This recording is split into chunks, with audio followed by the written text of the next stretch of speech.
All right. Hello, everyone, and welcome to episode 1 of the rebranded included series, which is now the Equity Blueprint podcast.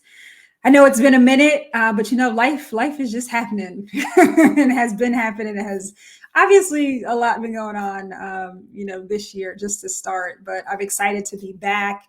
I'll also be dropping a pre-episode to this just to kind of talk about, all the updates, really reintroduce the podcast and all of that. But today I am super excited to bring in one of my great friends, Amen Rahh, to the podcast, CEO and founder of Knowledge. Rahh, welcome.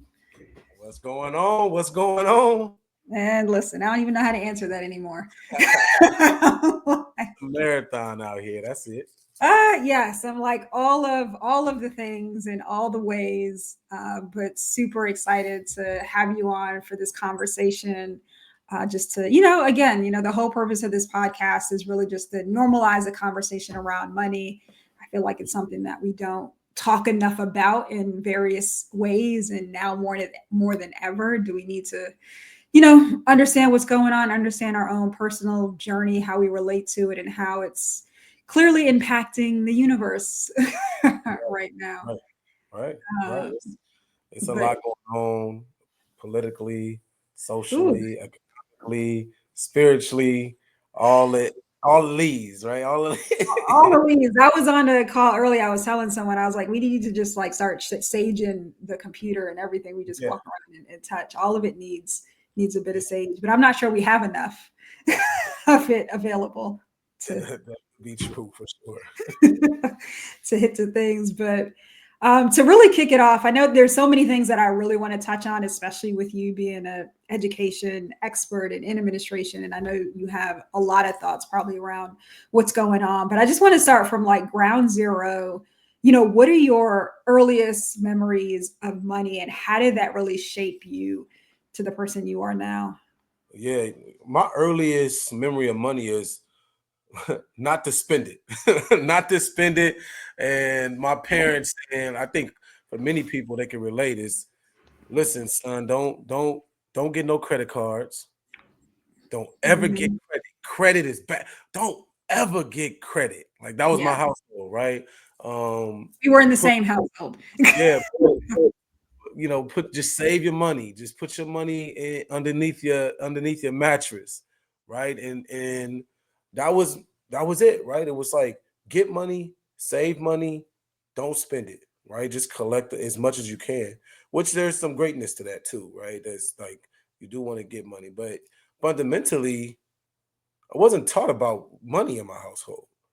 Like it was literally at a surface level, high level view of like just get it and don't spend it, right? But never was really taught one really how to get it. The only vehicle of getting it was education, get a job, get your paycheck, and then save it, right? It wasn't invest. It wasn't like how do you make money, how do you get money, how do you keep money, but how do you grow money? None of that stuff was discussed in the household. So my earliest memory of money was really from now into it's from a disadvantage, right? Because when you think about the concepts of just putting your money in a savings account, it's probably the one of the least percentages back when it comes to helping you grow your money, helping you multiply your money. So that was my first experience, and I'm pretty sure a lot of people experience the same thing. Yeah, I agree with you. I feel like that was a bit of my experience too. I remember my mother talked to a lot, to me about money and all the things, but how to spend it, basically save it into your point and stay away from credit cards. And like that was the biggest thing, right? But to your point, a lot of Right. us didn't talk about growth. Yeah. Watch this though. What you said. My parents and my grandparents, you want to know that their best way of investing money or felt like they was gonna grow money? Lotto Oh, tickets. Lotto tickets. Like shout out to my father, but my still to this pops day.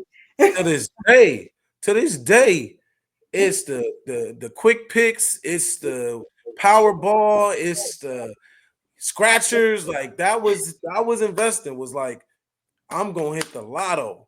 If Listen, my parents would have invested as much money that they did in the lotto tickets in the stock market, we wouldn't be here having this conversation today. I I'd feel be like that's definitely a lot of us too. But I will say, as a humble brag, when there was one day that my stepdad had asked me for a number, I forgot we were on our way somewhere, and he was just stopping at the at the Shell gas station. He asked me for a number, and 856 came to my mind. And let wow. me tell you, when he hit that pick three, because he had bought a large number of tickets, Uh-huh. he gave me a couple, I think 100 or something dollars for winning. That was the best. And I was like, this is it right here, right? Everything. No doubt. Yeah, that's crazy, man. That's Yeah, that was the dream, right? But that doesn't obviously happen often, and to hit the Powerball, uh, man. a lot of us don't always get that opportunity, even to know what to do with that large sum of money if we were to get it, right? To your point around understanding how to grow it once you have it, which is a lot of the conversations that we didn't have. So, how do you feel like the start of your money journey that you just shared has kind of morphed into the evolution of how you think about money now? Yeah, I mean, I grew up. I mean, my parents were definitely deeply involved in my childhood bringing, but also just I grew up in Compton, so I was exposed. Like my first entrepreneurs were people on the street, like the street pharmaceutical, the local hustler selling shirts and merchandise, the selling candy in the school. So I quickly learned that wait, okay, I can make money, but how can I continue to grow this money? How can I then reinvest it back into the product to grow it, right? So I learned that at a young age. I started like selling candy in school probably when I was in like third or fourth grade, right? And my dive into like entrepreneurship came directly because I was the youngest of six, and they were all educators, and I started to look like, yo, y'all ain't making no money, and we still living in the hood, like this ain't gonna work for me, you know. And I started to realize like, wait, how can I like not only make money, but how can I grow it? And I just learned quickly like reinvest in product, learn two skills like marketing and sales, right? Like that was when I started to really start to have a relationship and become entrepreneurial. And then that grew into like selling shirts and selling merch and selling like phones and different things like that. And then it grew into just this entrepreneurial educator, revolutionary educator in the mix. But um, I think my relationship with money just and my interest in trying to get my family out of our circumstance started to, and I think a lot of people relate to that. It's like, yo, nobody want to live in poverty, right? Nobody want to live in that. So it's like, all right, how can I maneuver and navigate a system with that? And you have to have a deep relationship with money and finance to do it successfully in many cases, or to sustain the success. Because if you don't build that relationship with money, you'll get yourself out, but real quickly you'll find yourself right back in because you put on a whole bunch of liabilities. Oh yeah, absolutely. It's just kind of like not really taking care of home and understanding like where the fix needs to be, because we're also sometimes always focused on, to your point earlier, like those quick fixes. Like what are those things that are going to get us money fast? But even though we're getting it in fast, it's going out. It seems like even Faster. faster. So it's like, how are we doing that? So how did you take that, that entrepreneurial drive that you were building and using that to continuously capitalize on like that growth and that sales and that marketing? Because that is obviously the ultimate multiplier, right? Especially, we're both founders, we're both entrepreneurs. It's like Yeah. the faster you can get to that next multiple to build that, next sale and get that faster and faster and bring in that revenue, you continue to increase that. But how did you really understand it and take that to the next level, especially when it comes to, building up a business? Yeah, Dana, that's a great question. So if you want to be a great, successful entrepreneur, in my opinion, you have to have this mindset. You have to fail fast, but learn faster, right? And what that Speak, means, people don't understand that. They just want to get up and wear that CEO hat. I'm like, it's yeah, not always sexy. it's not always sexy. And the reality is like the more often you can fail and learn and iterate, fail, learn, iterate, fail, learn, and change, like the better you are as an entrepreneur. Most people think that it's just going to come out the gate and be successful, and it doesn't work that way. Like when people look at what we have built with our company and what I built as an entrepreneur, they're catching, and people are just joining the journey.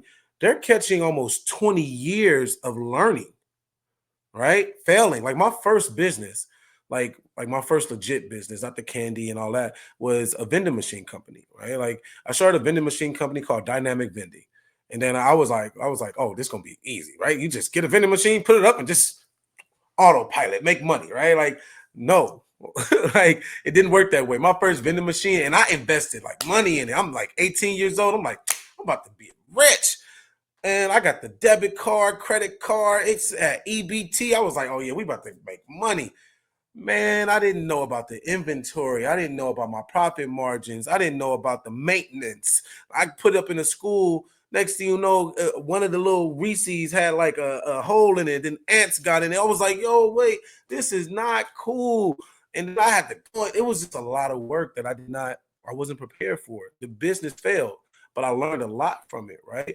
I learned around like, man, an entrepreneur, you're really working 5 jobs at the beginning. You're the accountant, you're the marketer, you're the distributor, you're the fulfillment. Like you're so many different things that you have to really automate or create systems about. So, I always say you fail fast, learn faster, so you can execute better. Yeah, because that, your business development, operations, like all the things, and even your own executive assistant for a long time, You even if are you're pretending to talk in third person, we all know it's really you. correct. Like, Correct. it's all of that. But to your point, it's like we, sometimes jump into businesses same way we jump into our financial situations and not really looking at the whole picture and evaluating, just everything, right? You're looking at the product and what it's going to do, but then if something goes wrong, do you have the, financial acumen and backing to fix the things, right? Maybe there's an insurance issue or maybe something comes up. Like, how are you really making sure that you have the whole package figured out before you just sort of jump headfirst into it? Even though, as entrepreneurs, to your point, we always want to jump in, fail fast, figure it out, and you're most of the time figuring out while you're going along anyway, and then the money kind of, it's doing what it's doing in the background.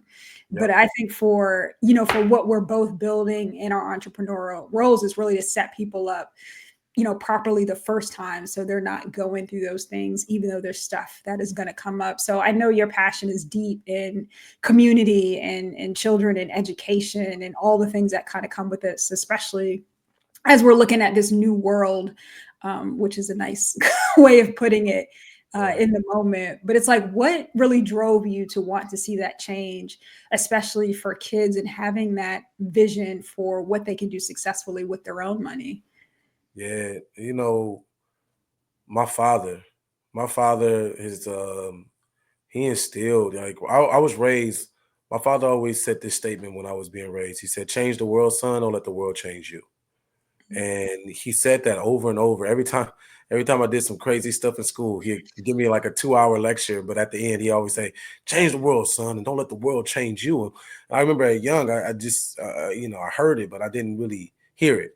And then as I was matriculating through school and as I was coming of age, I start to realize, like, you know, you have to know yourself in this world. And he always said this. He said, "You may not feel that you are at war, but you are in a war. And there's a war of there's an economic war. There's a technological war, right? There's a political war. These just different things is being fought over.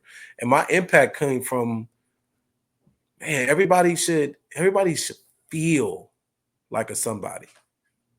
You know what I mean? Everybody should feel like a somebody. And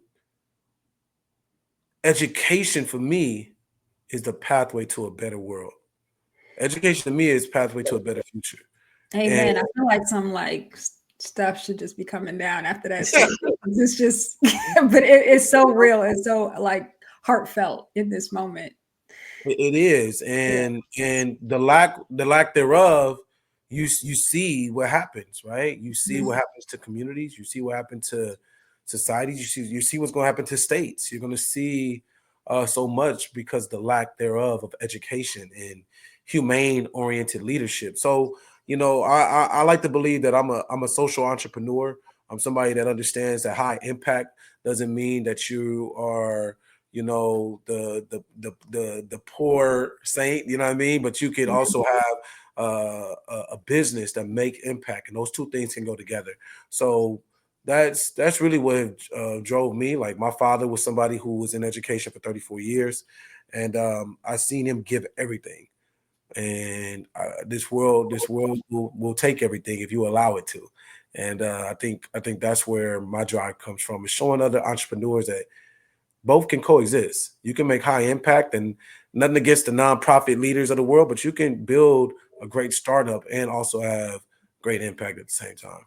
Oh yeah. I feel like a lot of times, especially when we're building certain businesses where there is that just natural give back pouring into our communities, it's always like, oh, well, this is a cool project, or hey, is this a nonprofit? It's like, no, there's a lot of amazing for profit companies, entrepreneurs, startups who are building really great things that also pour back in a very intense and unapologetic way into our communities, and they're not nonprofits. Right, they are for-profit companies where someone's building something to exit, to grow it, to provide more jobs and resources, which also goes back into providing more wealth. And I know you have a big team who is also like entrenched in the community too. Like, talk about that too, because it's not just that you built a business, you also built a business that is now employing people. And Yeah. that is also just that greater conversation around wealth and being able to put money directly into someone's pockets, who can now continue to go out and just, not just have to hustle, but, pour that back into our communities. Yeah, no, I mean, one of my biggest flex, like if I say it's a flex, is this: how we can employ people from the community, like mines, right? To give them opportunities. Like coming from where I come from, like people don't know nothing about startups. Mhm. They don't know nothing about startups. They don't know nothing. It's like it's the single member homie LLC, right? It's that. And it's nothing against it, but it's just like I didn't even know anything about a startup until I was 34 years old, right? I didn't know anything about VC. I didn't know anything around accelerators, cap tables, liquidity events, mergers. I didn't know none of that stuff, right? It was literally start a business, LLC, single member, and try to figure it out and hustle. So for me, it's like, how do we get back to education? Mhm. How do we start like building a pipeline of power? Like that's like I feel in my lane, and what I'm doing, at least educationally, for like entrepreneurs and entrepreneurs that come from where I come from, that haven't had this ecosystem, is telling the story and building something big where they could be like, damn, I could do that too. And I can do it unapologetic, right? I can do it being radically authentic. And like that's what's really important. It's not like, well, I rep this knowledge and our team rep this knowledge, not to just be the next big ed tech company in K-12. Is to be the next big brand that says like, nah, you can do it, right? Like you can get it, you can get it. You know what I'm saying? And you can learn, and you could build the plane, fly the plane, get punched in the face, and get back on the in the ring, and still make it for people, and do it in a positive light. So that's really what knowledge is about in our journey. So when you say why is it so important for the community, is because knowledge is bigger than me. It's bigger than any team, anybody that we employ. It's a movement. It's a cultural movement. We're moving with being culturally competent for the future leaders of tomorrow. Yeah, and I feel like there's a lot of things that obviously bring you joy in the community is one, but what brings you that financial joy within your company, personal life, or just kind of how you think about that? Well, I'll first start with like the company. I don't know if I say that what has brought me joy is knowing that I've done something that is unfortunately rare. Um, like we've raised close to now $2 million of a seed round, right? And I'm a non-technical founder, right? I'm a non-technical founder, Ivy League, And I and want to give space for that too, because sometimes people think that is really easy. Right? I see a lot of like stuff on TV, Right. especially, being black and brown founders. Like it's the percentage, we don't even need to get into that. It is just Right. it's Like low. 0.5, like less than, Right. like, you know what I mean? It's crazy. It's less than 1% of black founders like raise like capital or have access to the capital. So to know that, it's like, dang, you get in there and you like, dang, I did something that less than 1% of the folks are doing. But then you're Mhm. like, damn, it's less than 1%. And so it's like you're like, dang, like I'm proud, but it's like, but that's that scarcity mindset that gets you back into like, why is it like that? So I'm proud to know that we've done something that's really rare. But then I'm like, dang, why is it so rare? Because there's so many dope founders doing so many dope things. You know what I'm Mhm. saying? So you have this kind of like you carry this weight as a founder, like, damn, I got this chance, so I don't want to fail. You know what I mean? Mhm. Because it's already hard for us as black founders to get capital. So then when you get one, you like, yo, you gotta win. So hopefully the next person behind you can get it because and you carry this psychological kind of weight on you, this trauma, this extra trauma that you have. But it does bring joy to know, like, man, you know what, our team has grown.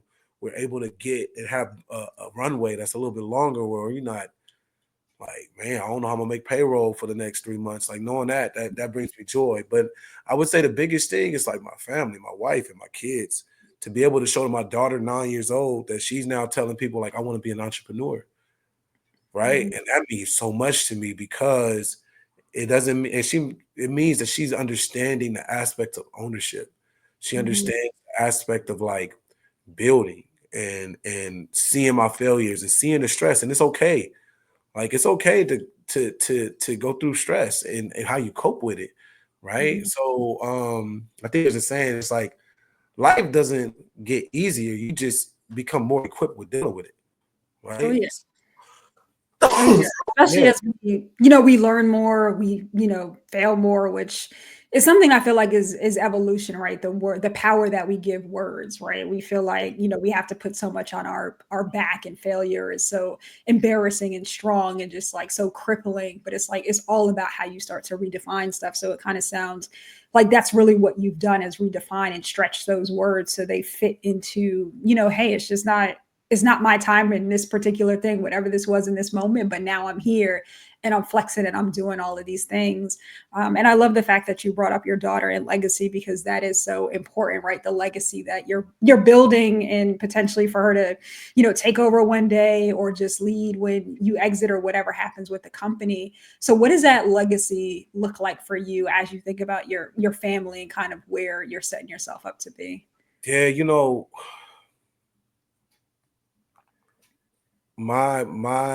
my journey is really to be a testimony for my kids, to be a testimony for people that know me, to be like, damn, I learned a lot through his journey. I'm inspired to like I hate to say, like, there's nothing in this world that I feel like if I really put my mind to, I can't do.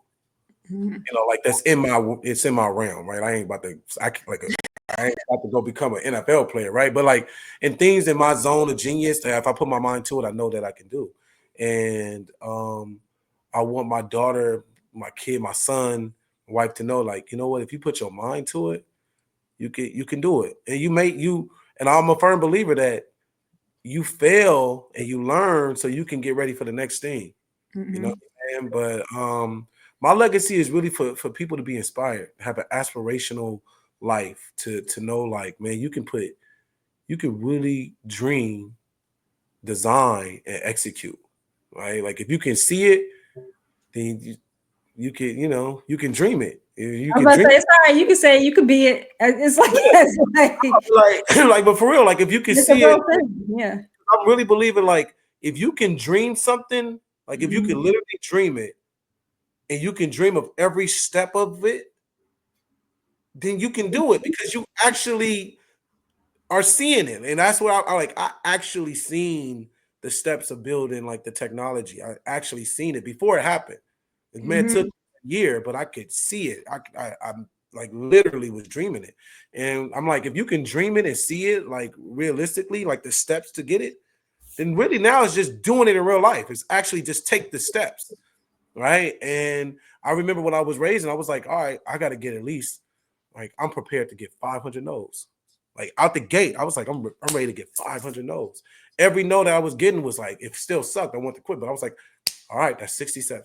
All right, that's 88. Like, it was like, I'm getting closer. Like, it was like every no felt like I was getting closer to the yes. You know what I'm saying? And it became like the law of statistics. But it doesn't, but we also know that it doesn't just work out that way, right? There is some luck and fortune involved. But that was the mindset I had.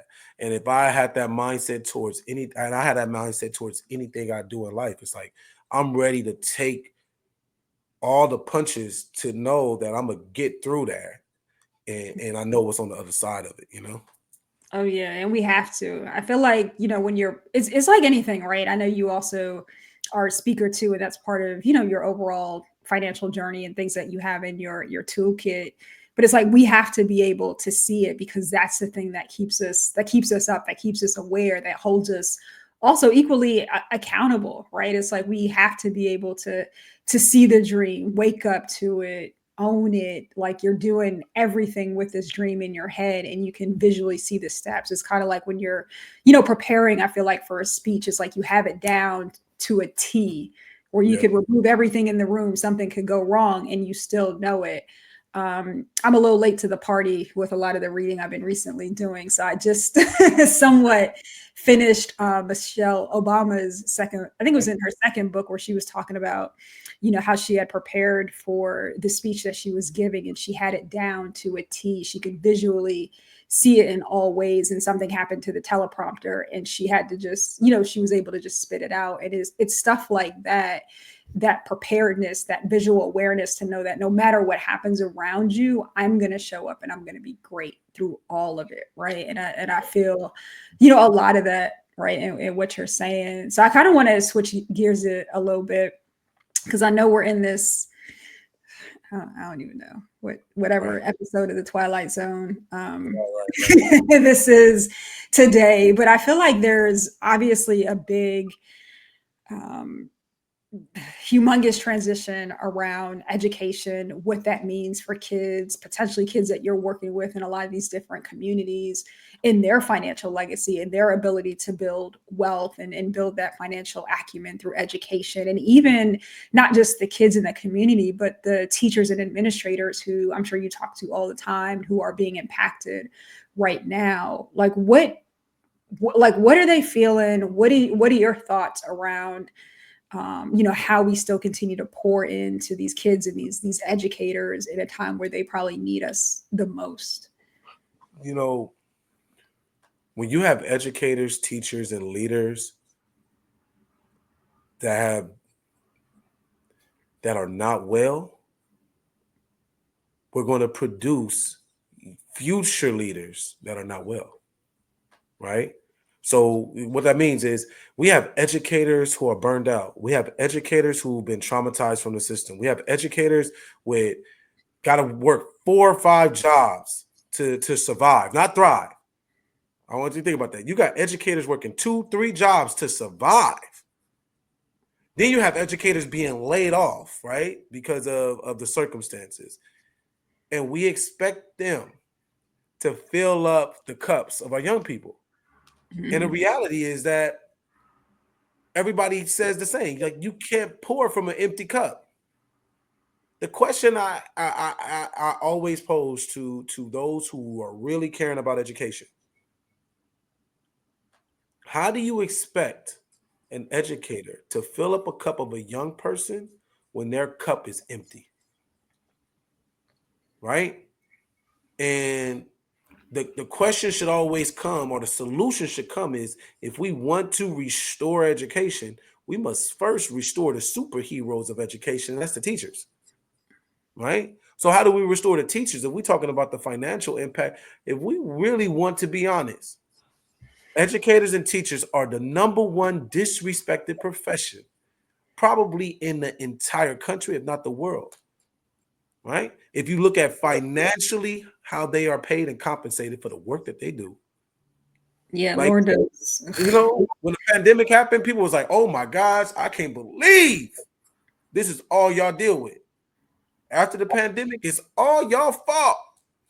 Why y'all like this? And That's why we do our work, and that's why we seen even in the startup ecosystem, it's not enough ed tech founders who understand the domain, Mm-hmm. build products that can restore, rebuild, and then re-engage and then reward the impacts that's needed. And that was the gap that we're filling. Yeah, it's so layered, like even when you talk about it, right? Because it's just the disruption of the human being, right? I feel like we've gotten away from remembering that people are human, teachers are human, and they're teaching your little humans to be amazing big humans. And to your point, it's like when they're depleted, frustrated, and on like literally in survival mode Yeah. right now financially, like how do you expect people to show up and put on that happy face? Although to their credit, a lot of them are showing up and putting on that happy face, and then dealing with all the things that I can't imagine that they're dealing with, and trying to just keep the lights on, right? And wondering what's going to happen with their potential retirement plan or lack thereof, or what they may or may not have had, and how to even really restore that. So it's like, what you're building to pour back in them is so important, because they can't you know preach or teach and do all the things and show up and be those leaders if they don't have all these securities and stuff around them that is also putting this hug on them that's so important. And you have to have it. I don't care if you are the most affluent, rich, top person in the world to the most challenging, gangster, hardcore person. Everyone has at least that one teacher Mm-hmm. that has changed their life. I was recent. I think it was today. I seen there's a video of Lil Boosie. Lil Boosie. And if you think about Boosie, Boosie is Boosie. Something else. He just reconnected with his teacher and was brought to tears. Right? Brought to tears because of the impact that one teacher had in his life. Right? You think Boosie is where he at now? Think if he didn't have her, where he would have been at. Right? Mm-hmm. So like there's so many young people, there's so many adults that wouldn't be where they're at if it wasn't for that one teacher. But Oh the yeah. problem is we cannot supplant that one teacher with technology. You can't, because there's something about the human connection that is irreplaceable. And Mm-hmm. that where we got to make sure that we have community tech, the humane oriented aspects of human connection with the supplemental tool of technology. Yeah, community first with with everything, right? It's just like AI tech are great tools in connection with that human component that is never going to go away, no matter how technologically advanced and savvy we get, or an individual gets, right? To your point about like teachers, I mean, that's the whole reason for Abbott Elementary. Right? I mean, Quentin Brunson is a pioneer and trailblazer in her own right, but that show exists, which also has now even given her a higher presence in fame and notoriety, and in her pocket from a wealth perspective, right? And a lot of that was shaped by that teacher who shaped her and inspired her to do that. Yeah. I mean, I remember when I was in high school, my freshman year, and just being a hard-headed adolescent, in my language arts teacher, Miss Hemans, who, shout out to her if she hears this podcast. I legit have been trying to find her on like LinkedIn and things for a very long time. But I remember I think I had skipped her class one day, and she saw me in the hallway. And when I say that she must have ran track at some point in her Uh-huh. life, but she just like beelined down the hallway and Hey, just got me into all kinds of focus. But it's like, and she was always that person to show up and make sure that you were around and focused, even in that adolescent time, even in my life. And you're like, do you remember that, right? Those like little things stand out to you, and that's the impact. And that impact that's continues to, I think, feed into the character and the person that you become over time as you grow, which is the reason why people become who they become. Right. Right. Right. No, that's a Yeah. that's a fact. And that's why we're doing this work, right? Is Yeah. because, like I mentioned before, it's the pathway to a better world. There's Yeah. no way around it. There's no way Yeah. around it, you know? Absolutely. So when you look at, how your platform specifically is helping kids really understand and tie in their relationship with money, how does that work? And what are like the kids, what are their joys when Yeah. they're getting that done? Yeah. So we always tell folks, imagine a world where a kid can fund their future. And then when you think about this, like, well, what do you mean? How do a kid just fund their future? Right? And funding your future is investing in one's own education while also investing in one's own future, not monetary, like with financial incentives. So where we like to believe is that we are at the intersection of financial empowerment, education, and technology. And what we found through our research is that most adults do better when it comes to investing in money by actually doing and not just learning, right? You can't just sit and get, you have to actually apply. And because the evidence of learning is through application, not through just learning. So we were like, well, the best way to close that gap is actually to get more youth to apply the investing skills and apply the relationship with money. Well, how can we get them to apply the relationship with money? While most financial educational technology platforms are solely focused on teaching financial concepts and teaching financial literacy, we actually say apply those financial literacy skills. So imagine a kid being able to hop on their mobile phone or hop on their Chromebook or desktop, their iPad, learn some courses, and then they get popped up with an option to say, hey, you've earned $10, which you can invest in your favorite stock, your favorite company. Oh, cool. I got $10 in Nike. Got $10 in Nike stock. I'm going to invest it now within a platform within one of our partners' stockpile, which gives fractional gift cards. We'll give gift cards in the form of fractional shares to kids for learning achievements, right? So then now you actually made your first investment while you were a fifth grader. Mhm. And now, as you matriculate through school, you're seeing that $10 that you got from learning turn into $10.30, turn into $10.20. And you're like, wait, I've earned now $100. Now I'm starting to understand the compounding, Mhm. right? While my educational input is connected to my financial output upon graduation. And we feel that that is the theory of change and a different approach, a revolutionary approach to education versus, hey, let's just give you some cash up front and then hope that you know, because there's studies right now. Give cash, let's just give families cash. That's not teaching them what to do with the cash. So that's where we feel like we're changing the game. Exactly, because it's like I can give you money all all day, right? But it's coming in, going out, and there's no thought around it. Correct. There's no like educational component that entices you to act or just does it for you so you are actually doing something. Correct. Because it's like it's always like, okay, well, yeah, you graduate from college potentially if you go to school, and then at some point you're investing within your 401k, whatever you might have access to at work. But it's like, why do kids have to wait until you get to that point to start? Yeah. So it's like that compounding over way like from that young, and really understand, and then also the understanding of it. So it's like it's already ingrained in them when they hit that job to do that thing, and then also do it externally as well. Like they're already in that mindset. Yeah. And let me say this too, because there's two things I want to say because people need to know this.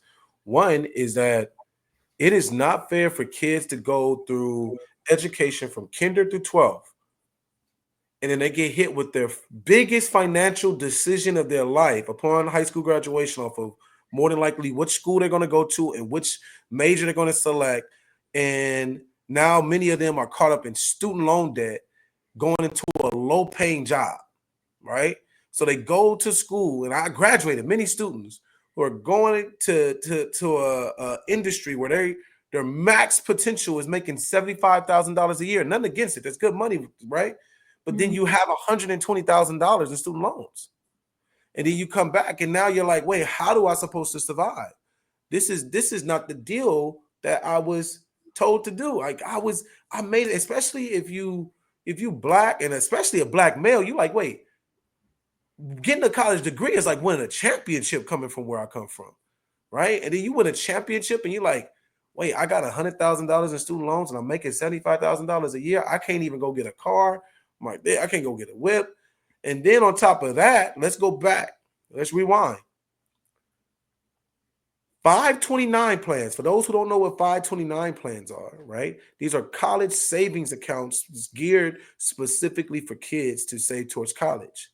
Yep. It is almost, no, I'm not even gonna say almost. It is solely for affluent families. It is not for the poor, right? It is not for the poor. You have to have other programs that will help those even save in a college savings account 529 plan for those who are under a certain threshold. A lot of 529 savings folks that wouldn't even try to get college 529 plans for the poor. So how do we now fund kids' future where you have the tools that are not accessible for those who are not hitting a certain salary wage, and then those who are at those schools at a certain salary rate, they're not being exposed to high-paying jobs. So that's why there's no dent in the wealth gap. Oh yeah, it's like we're continuously, obviously, doing the same thing over and over again, right? That rinse and repeat of stuff that has been done, and just trying to make sure that everyone is on a level playing field. Like that's the issue. That's what we need to solve for, is that everyone can kind of come in and have access to different platforms, strategies, actionable things where they're able to take their money and do something with and build for their family and build for their community, because stuff is just expensive. And if going to school, like if that child is able to invest over time, and they might be the breadwinners of their family, and that's a very realistic thing just by having that compact interest at that young age, and now they're able to put themselves in school and their families don't have to put up the house or do all these other things, or someone's got to go, get another job or two to ensure that they're staying in school. But that kid now is able to help, or, they just have this wealth on the side that they're still able to accumulate. Like those things are so important. That's a fact. That's a fact. It is. Yeah. It is. But we're getting there. Absolutely. It's like I said, it's a marathon, and it's one step. And conversations like this, others, and so many is changing the game for so many people. Absolutely. So before we hop, what would be, like, if you can paint the sky, how you want to, that 10,000, 20,000 foot view of, where you see yourself in the next, call it 5, 10 years, of what you feel like knowledge would have done, and also where you feel like your community will be at. What does that look like? Yeah. In the next 5 years, I see knowledge as the default reward platform for schools, organizations globally. Um, that automates financial incentives for career exploration, workforce development, and traditional learning through schools across the world, where kids can fund their future. Because that's the goal, right? That's our vision. Um, Upon that, we believe that we will be building virtual schools and in physical schools across the world, where you have the combination of technology, um, workforce development, internships, that's all embedded.